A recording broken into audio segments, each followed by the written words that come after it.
So one final technique that I want to show you, and it's lovely to have this CD-ROM, so you've just got like a little catalogue of ideas that you can start to use.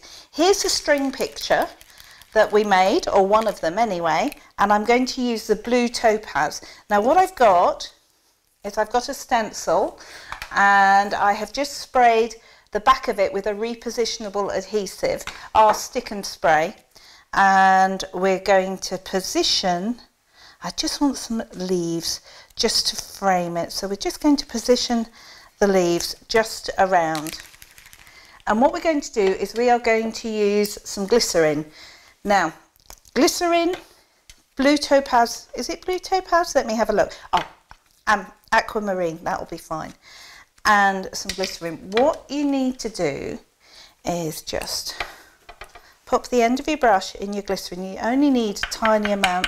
This bottle has been doing me for years. That is absolutely plenty. And then the same thing, you're just going to take a tiny amount of your ink and pop it on your glass mat. If you haven't got a glass mat, use a piece of acetate, any non-porous surface. And you know, we're only touching the surface of the ideas and techniques that you can use with your sparkle pots with. I'm just going to take that away so it doesn't get covered in ink, and we're just going to pop a wee bit of ink out. Now if you want, the actual pots come with these little plastic trays, and you can see this was one I was using yesterday, so that ink has dried. But because these are water soluble, I can reactivate that ink and use it. So if you don't want to use your glass mat, use the little plastic trays which come as part of the packaging, and they make lovely temporary palettes as well for you to use. So there we are, top tip, an extra one. So get yourself a piece of cut and dry foam, and you're just going to pick up some of that glycerin on your cut and dry foam and just work it in. Now cut and dry foam has been designed so it doesn't, unlike other inks, what it doesn't do is it doesn't soak up into the sponge. So if I show you the edge of that sponge, can you see that ink has not just sucked straight up into the sponge? It's been designed so it stays just on the surface of the sponge.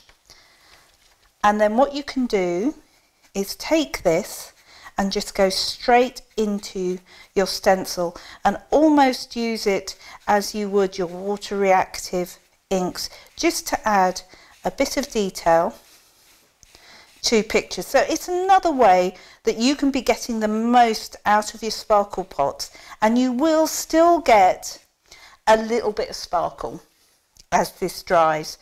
And it's a lovely, quick, easy way of just adding some extra detail to your pictures. So we'll just do this final bit down there, and you can see a little is going to go a long way. So shall we peel this off and have a look? Now you see, I'm liking that. That's really pretty.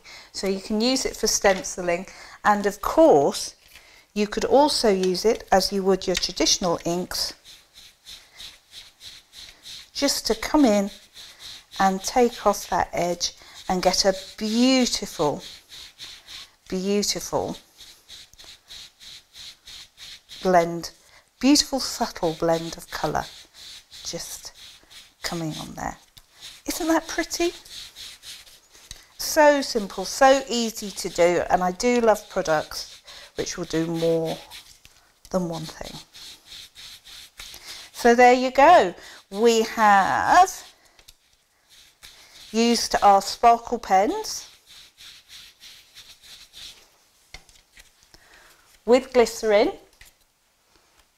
and through a stencil. We have used them to stamp with, to get detailed stamp, but also to get multiple stamps and stamping wet into wet. We have used them to make some fabulous string puller art, and then of course you can use them to create the most amazing backgrounds. But the best thing to do with them is just take them out of the containers and have fun.